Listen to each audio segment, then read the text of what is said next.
And now to our main speaker. I know a lot of you have seen Jennifer Granholm on television. You may have seen her unbelievable speech at the convention. Let me tell you a little bit about her. She is the first woman to be elected Attorney General and the first woman to be elected Governor of Michigan. When Governor Granholm was When she was elected in 2002, she inherited a state in financial trouble from a Republican predecessor. That might sound a little familiar to people in Pennsylvania. And as Democratic governor, she fought for a fiscally balanced and responsible state budget, and she was often at odds with the Republicans in state legislature, and at one point I hear it resulted in a late budget. That also might ring a bell with a lot of us in Pennsylvania these days. Over 2 terms, she guided the birthplace of American auto industry through one of the worst recessions, and with help from President Obama, she made sure the American auto industry came back stronger and more innovative than ever. She's now a national leader on the environment and in the Democratic Party. Governor Granholm currently serves as Senior Research Fellow at the Berkeley Energy and Climate Institute at the University of California, Berkeley, and as a Senior Energy Policy Partner for Hillary Clinton's presidential campaign. She also serves as a Senior Advisor to Correct the Record, an organization supporting Hillary for president.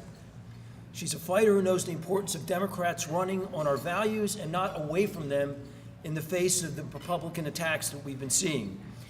And she knows that Delaware County is going to be critical of this election year, not just important for the presidential race, but important for our statewide contest and important for all of our state house and state senate seats. And I'm so grateful that she's flown all the way from California just to be at our dinner tonight. So please join me in giving Governor Jennifer Granholm a big Delaware County welcome. Thank you.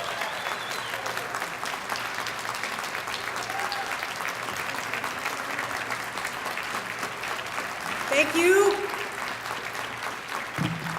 Thank you so much. Thank you for the warm welcome. I'm so glad to have been able to sit and listen to some of these great speakers. And, you know, Mr. Chairman, I'm so glad to hear about your successes in registering voters, because that's the bottom line for this election. So thank you for what you're doing here in Delaware County. And Leanne, great work in recruiting wonderful women to serve in the state legislature. Your chairman was telling me that the number of women you have in the state legislature is less than the number of women they have in the Afghanistan state legislature. So you got some work to do, right? It's all good. It's all good. Women in charge, chicks in charge, as we used to say. It's all good. So I love the smell of Democrats in the evening. I love being here because Pennsylvania reminds me so much of Michigan. And so as I was thinking about what I was going to say to you, I was so struck by the comparisons between Michigan and Pennsylvania that I wrote our 2 states an ode. So you ready? This is my icebreaker. My ode to Michigan and Pennsylvania. So bear with me. And I threw in some stuff about politics too, with apologies to Dr. Seuss. All right, Michigan and Pennsylvania, states with so much in common for what it's worth. You might think we were separated at birth. Both states with strong labor traditions, both need more Democratic politicians, that we are alike. There can be no doubt. Both our state fish are the trout. You think I'm kidding? There's much more here. Our state mammals are the white-tailed deer. Woo! More than symbols that connect us. Our city names also intersect us. We've got Erie, York, and Reading, and so do you. You've got Monroe, Wayne, and Warren counties. We've got them too. But Michigan also has towns named Hell and Bad Axe, or for fun, tell folks you're going to Climax, Michigan. But politics is where the similarities end, because the GOP controls all of Michigan. So what happened here? You defied what's expected. You went and got Tom Wolf elected. Yes. So you want to make Governor Wolf jump for joy? Flip that Senate seat with Marty Malloy. And led by Shapiro, Torsella, Brady, and Sestak in 2016, you could take your house back.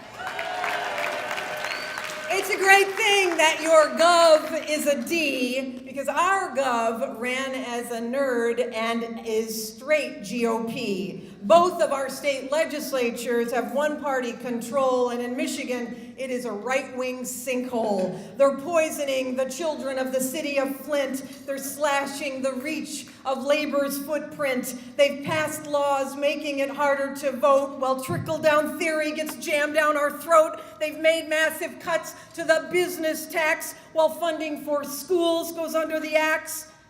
And if all of that sounds familiar to you, time to turn all of Pennsylvania blue. Because over in D.C., I got to get to the presidential, because over in D.C., it's gridlock times 10. But all that can be fixed with some more estrogen.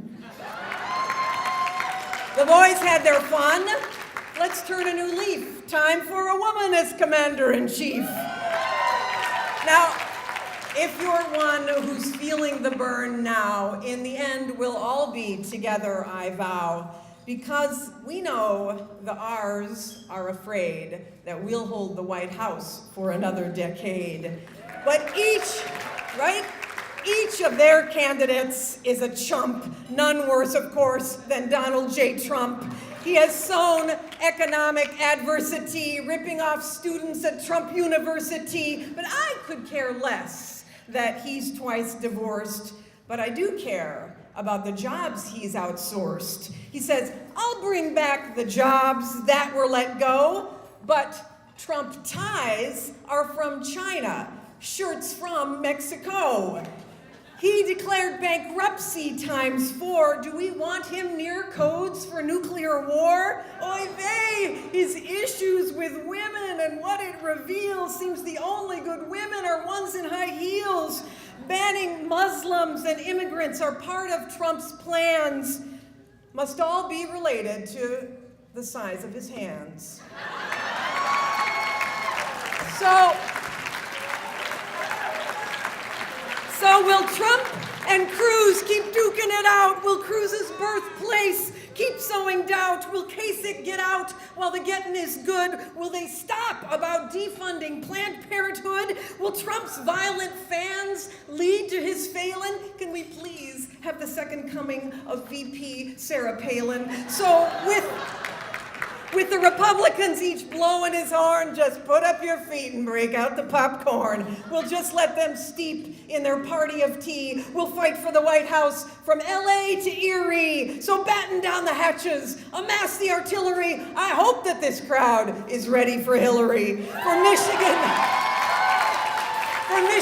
and Pennsylvania, our candidate could be heaven sent. No finer words to many here than Madam President. All right, that's my ode to us.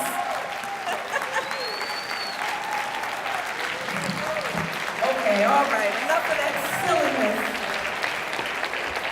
So when I say that, you're not a Hillary person, but I know there are folks here who are Bernie people, and I'm not here to attack Bernie, and I know that we will all be together in the end. I hope that Hillary Clinton people don't attack Bernie, and Bernie people don't attack Hillary, and that in the end we are all going to be together. If Bernie wins, I'm going to be fighting for him as hard as I can. If Hillary wins, the Bernie people will be fighting for her as hard as they can. Because the consequences are so serious, right? Okay, so let me just start with asking you, do you know the Pew Charitable Trusts does a poll every year where they analyze from all Americans what voters' #1 priorities are. A series of priorities, right? What is at the top of the list every year? Jobs. Jobs. For those of you who said jobs. Constantly, jobs is at the top. So I want to share with you a story from Michigan that you have all seen here, but it's from my experience. And this is one of the reasons why I so believe in Hillary Clinton. She was in upstate New York today talking about jobs. This, for me, is so critical. So, when I was governor, I was elected in 2002, I took office in 2003. We were just coming out of a national recession, and George Bush was president. And in Michigan, because we make a lot of stuff, like in Pennsylvania, if you're in a recession, nobody buys a car, right? But when the recession is over, there's all this pent-up demand, and all of a sudden, people buy cars, and so we would do really well. So my first year in office, my advisors were telling me that this is a great time to be elected because we're coming out of a recession. After your first year in office, the economists were saying we'll be creating jobs hand over fist because we'll be making all these cars, and you'll be able to take all the credit, they were telling me. So, at the end of my first year of office, we weren't creating jobs hand over fist. And this fellow who was the head of our Michigan Economic Development Corporation, the entity that works with businesses in the state to keep them growing there, he comes to me and he says, Gov, we got a big problem. He said, there's a tiny city in Michigan called Greenville. And in this little city, there's a huge refrigerator factory. The refrigerator factory was owned by Electrolux. The city was a city of 8,000 people. Electrolux employed 2,700 of the 8,000 people who lived in the city. So when you think about children and grandparents, all this is a one-company town. In fact, Little Greenville called itself the refrigerator capital of North America. So the guy from the Michigan Economic Development Corporation says, this refrigerator factory is about to close down and go to Mexico. And I said, are you kidding me? I'm the new governor. I'm not gonna allow a major manufacturer like that to leave on my watch. I'll get my cabinet, we'll go to Greenville, and we will make Electrolux an offer they can't refuse. Not like the Chris Christie offer. You know, incentives and something like that. So we brought the whole cabinet to Greenville. Now the Greenville City Hall is about the size of like one of these bigger squares here. Little tiny town. We all go, and we're sitting around this big square table, and the mayor, all the poobahs of Greenville. The mayor's there, the city council are there, and the head of the community college is there. Everybody's there. And so we all put in what we were going to be able to put on the table to keep Electrolux there. 0 taxes for 20 years. We would help to build them a new factory. The UAW, who represented the workers, offered so much in concessions. They didn't want anyone to know how much they were willing to sacrifice in order to keep these jobs here. We basically sort of emptied our pockets of chips, made a pile of chips and slid the pile across the table to the management of Electrolux. Electrolux takes our list of incentives, and they go outside the room for 17 minutes. And they come back in and they say, wow, this is the most generous any community has ever been in trying to keep jobs. But there's nothing you can do to compensate for the fact that we can pay $1.57 an hour in Juarez, Mexico. You've seen this story before, haven't you? A version of this story, right? They tell me, there's nothing you can do, Governor. What about the governor? There's nothing I can do. Because this was going to ripple across our entire state. We had Electroluxes all over. You had them here too. You've seen it in Pittsburgh, you've seen it all across. So I was so obsessed by this failure on my part to keep Electrolux. On the month that the last refrigerator came off the assembly line, the employees at Electrolux had this big gathering, huge gathering, in this pavilion called Clackle's Orchard Pavilion. They called this gathering the Last Supper. And I went to it, even though I wasn't invited, because I was so obsessed. I was grieving with them, and I went into the room, and people were sitting around 8 top tables like this, and they were eating out of box lunches. And there was a sad band playing, or a band playing sad music. They say it band too. And as I went up to the first table, this guy stands up, and he's got a ponytail, he's got tattoos, and he had his 2 daughters with him. He had hair, sorry. I should find another victim. But he says to me, he says, "God," he says, "I want you to meet my daughters." He says, "They are young teenagers." He says, "I have worked at this factory for 30 years, he said. I am 48 years old. I went from high school to factory." He said, "My father worked at this factory. My grandfather worked at this factory. All I know is how to make refrigerators." And he puts his hand on his chest like this. He says, "So, Gov, tell me, who is ever gonna hire me? Who is ever gonna hire me?" And that question was asked by everybody in that room that day.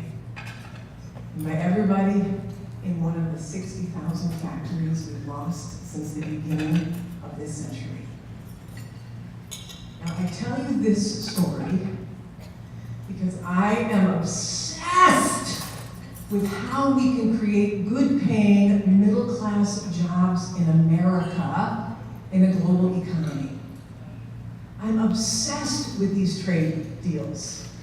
And I know you're hearing both candidates talk about them. I know Bernie has been talking about it a lot. We used to say all the time, "NAFTA and CAFTA have given us the shafta." But for me, because I saw what Hillary Clinton did as the co-chair of the Manufacturing Caucus, because she saw these same jobs leave Buffalo, because she looked in the eyes of people, this is why she's there today, and she has a strategy to actually bring jobs to America, to actually make America irresistible. So any of you guys read George Bush's biography, Decision Points? Did anybody read that? Nobody? No, you read it. You and me, we're the only two. Okay, well, we read it so you don't have to. But here's the story from it. George Bush used to ask every world leader an icebreaker question. And the icebreaker question he would ask is, what keeps you up at night? And of course, what kept him up at night was the fear of terrorism, right? When he asked that question of Hu Jintao, who was the head of China, president of China at the time, Hu Jintao said this. He said, "What keeps me up at night is creating 25 million jobs a year for my people."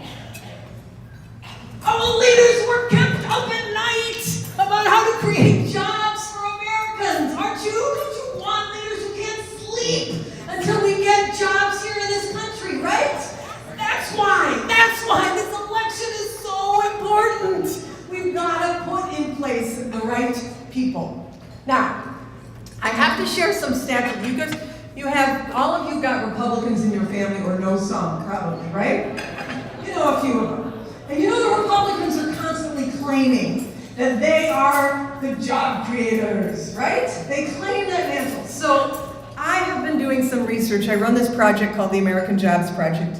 And I have been looking at this issue about who actually does create more jobs. And here's the facts. You know what they say, in God we trust, all others bring data. Here's the data. This is according to the Bureau of Labor Statistics. So I went back to 1961 to when JFK was president. Since 1961, Republicans have held the presidency for 28 years. And the Democrats have held the presidency for 27 and a half years. So almost the same. So it's almost an apples to apples comparison. So, all right, got that? Since 1961. So in that period of time, during those 55 and a half years, our country has produced 91 million jobs. So, how many jobs were created under Republican presidents? How many jobs under Democratic presidents? You might think about it in your head. Is it 50-50, whatever. Republicans, of that 91 million, created 32 million jobs. Democrats created 59 million.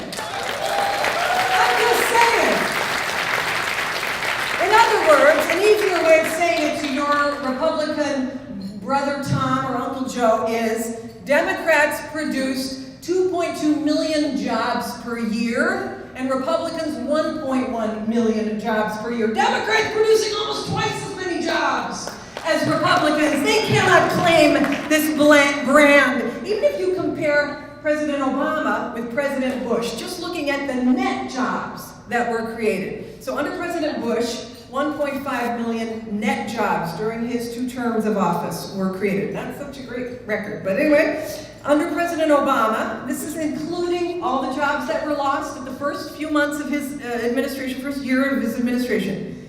Under President Obama, 9.8 million jobs have been created.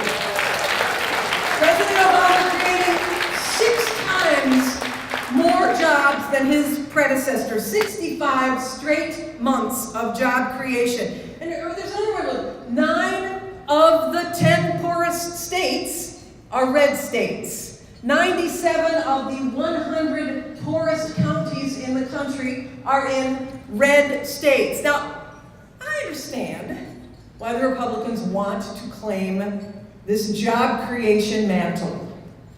But you know what?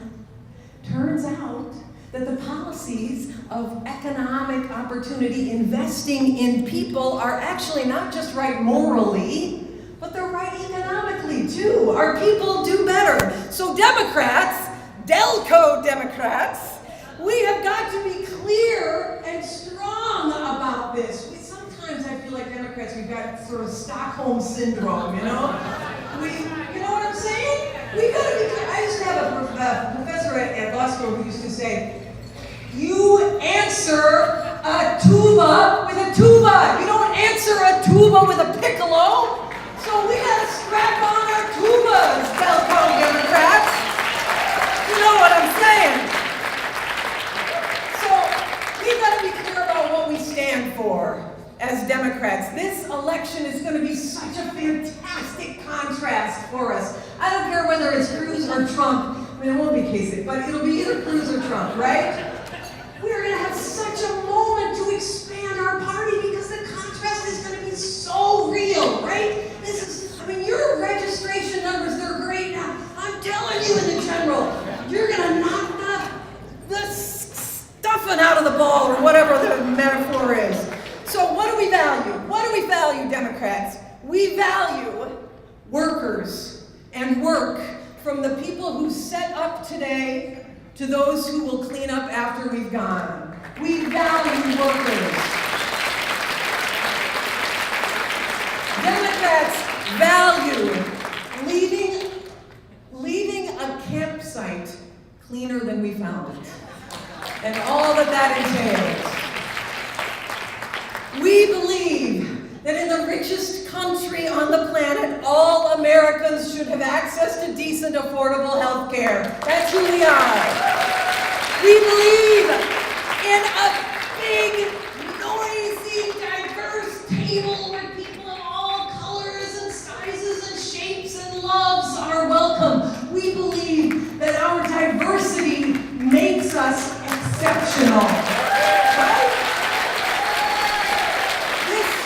This nation of immigrants, unless you are a Native American, this nation of immigrants, whether your people came here on foot or by boat or by air or by rail, whether you came here via American Airlines or the Arizona border or the Amistad, our diversity is American exceptionalism. And that is a cool thing about being a Democrat. What else do we value? Unlike Republicans, Democrats, through our policies, honor our parents and grandparents. And by God, we will fight for them with every fiber of our being in their vulnerable years, like Medicare, like Social Security. We believe in family. Those are all of our family members. We value public education because we believe that every child in this country should have the opportunity to succeed, whether we gave birth to her or not, whether she lives on a beautiful tree-lined street in Rose Valley or in public housing in Chester. That's who we are. These are all of our children. We value people's privacy. We're angry at these so-called small government Republicans who actually want government so huge that it makes our most intimate decisions for us, like who we can marry or what kind of birth control we can use. We, Democrats, we are fiercely patriotic, so much so that we are angry with Republicans who wrap themselves in the flag and then cast votes that hurt fellow Americans. We're angry at that.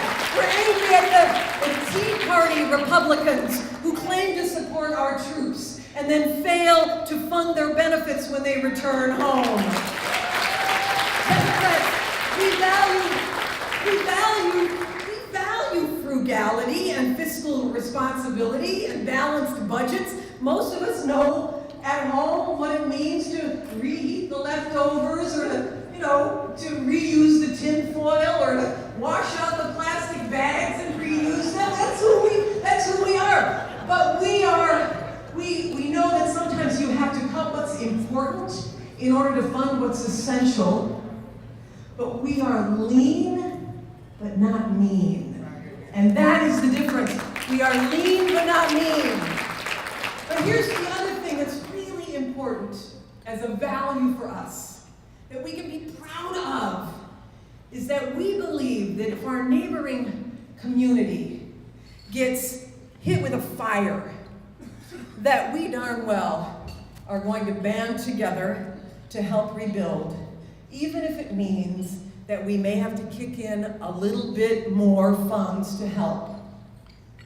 Period. That's what we do. That's who we are. Or as we say in the faith community, that's whose we are. We Democrats, this is the essential difference, I think, that we can be proud about, is that we define family as the human family, the way Jesus would in the Golden Rule, that while you may fall on hard times today, and I may fall on hard times tomorrow, together we hold a safety net that is strong enough that neither of us falls through. We are a strong family, a fiercely protective family, and in a family, no one gets left behind. That is who we are. So we should all be, we should all be in the same boat, heading to the promised land.